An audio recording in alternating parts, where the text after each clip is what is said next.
Hi guys, this is going to be your video forecast for the sign of Sagittarius for the next week or so. So I've already shuffled the cards and dealt them face down. We're going to flip them over together and see what's going on with your week or so. So the first card I have for you is the Three of Swords upside down.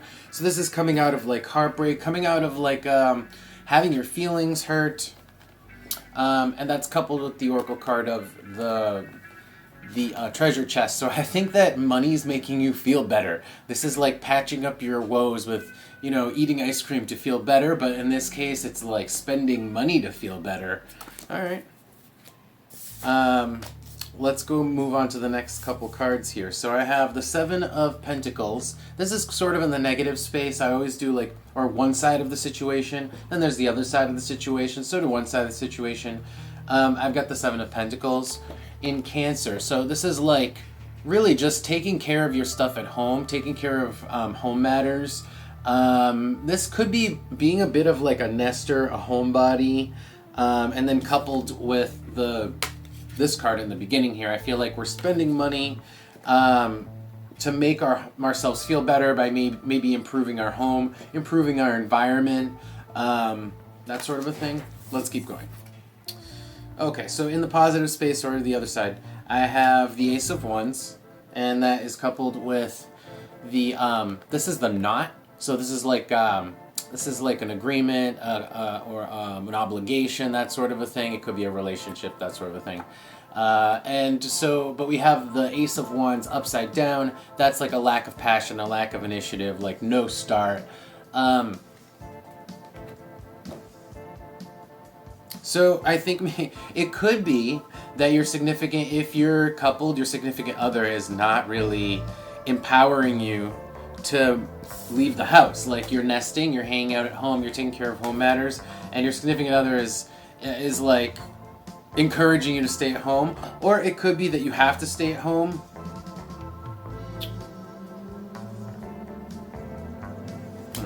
Let's keep going. I'm gonna have to clarify that one.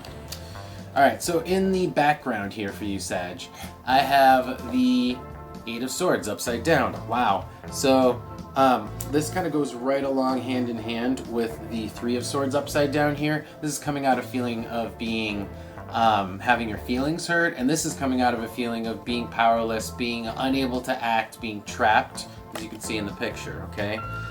Alright, and that is coupled with the Oracle card of Aries. So we have impulse, we have initiative, we have drive, and we're feeling in our own power with Aries. Okay. And at the same time, I think that there's we have commitments here. I think we have commitments that are keeping us from really kind of like tearing loose. So instead, and now remember, this is in these two cards are in the negative space. So instead of tearing loose, we're sitting around at home, we're seeing to our home matters, we're taking care of our home matters. It doesn't like seem, we're not sad about it, but we certainly aren't like out, we're home. We're applying our money to our home, our energy to our home, but we're being, but we're still feeling better than we were before here. I feel like we were in this Eight of Swords energy, and now we're shifting into this Aries energy where we're feeling in our own power. So now in the final card combination, I have the Empress with the Unicursal Hexagram. The Unicursal Hexagram is upside down though. That's the symbol for divine will, divine power. So in a sense here, just like with the Ace of Wands upside down, with the Unicursal Hexagram upside down, we're not actually able to get traction on what we truly want.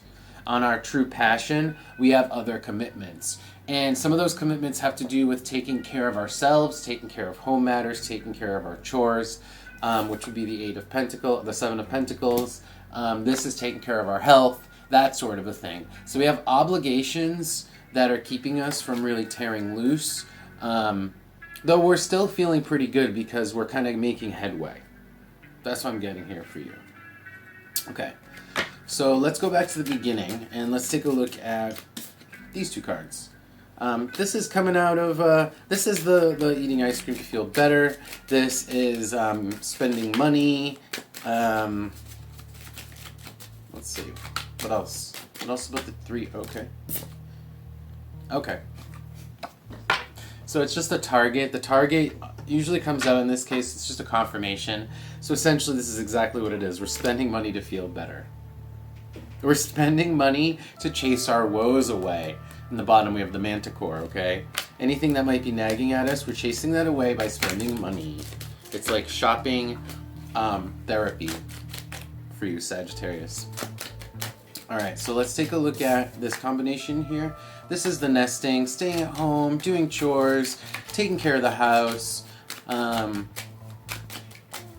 then over here we had taking care of yourself, so probably taking care of your own health. You know, let's see what else. Ooh. Yeah, anything that might have been bothering you, any issues in the home, chores, that sort of thing. See, in the bottom I have the 5 with the hammer and Sagittarius. Anything we've been planning, any projects we have been planning, repairs we have been planning, that's what we're working on right now in the home. Alright, so let's move over here, the Ace of Pentacles. So this is the not really getting, this is our commitments locking us down. Our commitments are locking us down. Tell me more about that for my Sagittariuses. Okay. Honey. So, okay. So we, there are things we are attracted to that we are restricted. I peeked at the top card, it was Saturn. Restricted, right? In the same way I have the commitments here. So we're not entirely free here from this 7 of Swords energy, it seems. We're kind of maybe slowly freeing ourselves from it because, yeah, we're restricted from getting what we want right now, still. By our commitments, by our prior commitments, and by all of, and those commitments have to do with, you know, home matters, like I was saying. I'm just repeating myself now, so you get it. Alright. So let's move on to this coming out of restriction, which it really doesn't seem like we're doing very quickly, so let's take a look at that. Tell me about the 7 of Swords, please, and Aries. I feel like we're putting a lot of energy into breaking out of this, Sagittarius. Like, we're taking care of all the things we have to do so that we can finish our commitments, so that we can finally be free to do what we want to do. And so I have the City here. So it could be like work, right? Commitment could also definitely be work here with the City. Yeah, I have both. I have Cancer for the home on one side, and then I have work here. So it could be both. In fact, it could be both, in fact, right? It could be both those sort of commitments. It could be all of that.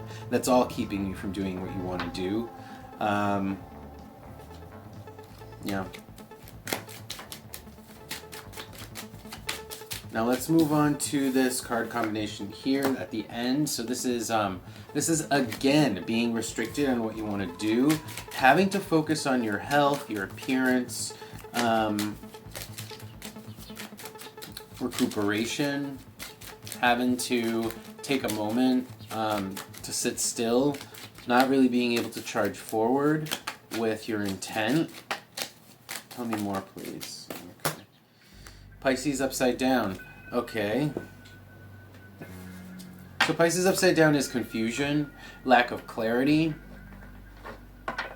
So maybe we're spending money to feel better because we still haven't gotten clarity on a situation. We're at home. We were locked down by these commitments.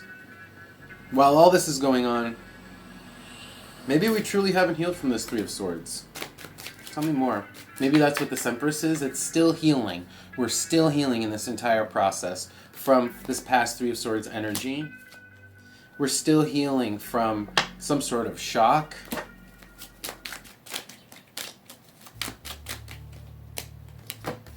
Yeah.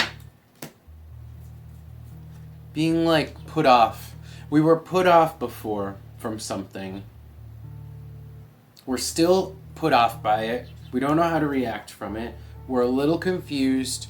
And meanwhile, we have all these commitments, so we're just going to take care of those things. A few different messages there for you, Sagittarius. A few different things going on. But nothing major, it seems. Just a lot of background things going on. That's kind of what I'm picking up. Picking up on a lot of like boring drudgery, but you know it's, and then the Tower flew out. Stuff that you know you have to do that's like gonna be for the overall like you know, it's for your own good. Like you're like when you invest in like you're going to school, you know it's for your own good because it's gonna open up doors in the future, that sort of a thing. So this drudgery right now isn't necessarily just pure drudgery, it's also an investment in the future, and you know that, so which is why you don't feel so bad about doing all these things that you have to do. Alright, let's get some advice. That was your reading. Let's get some advice for you, Sagittarius. Can I get some advice? Just going to do 2 cards. Can I get a tarot card and an oracle card for my Sag viewers? Can I get an oracle card and a tarot card, please? Nope, that's like the whole deck. Can I get an oracle card and a tarot card? Wow. So like I was saying, nothing major seems to be going on with you. The Chariot, right? We're moving right along. Even you're keeping busy too. This is also what I'm picking up with this, is keeping busy. You're very busy with these prior engagements. But you know, in the future, it's going to lead you to finally break free. And I think you know that, and that's the whole point. It's like you have your sights. Like you know you're not free now, but you have your sights on being free. Yeah, you know you have your sights. Like I was saying, like the crown is not in your hands right now, but you have your chariot. You're driving towards the crown to get it. Even if that means drudgery, like chores, all this stuff. Being unable to act, still being unclear, all of that. So keep going. All right, that's the advice here for you. All right, Sagittarius? If you like that reading, feel free to drop a comment below, like and subscribe, and I'll see you next time. Take care.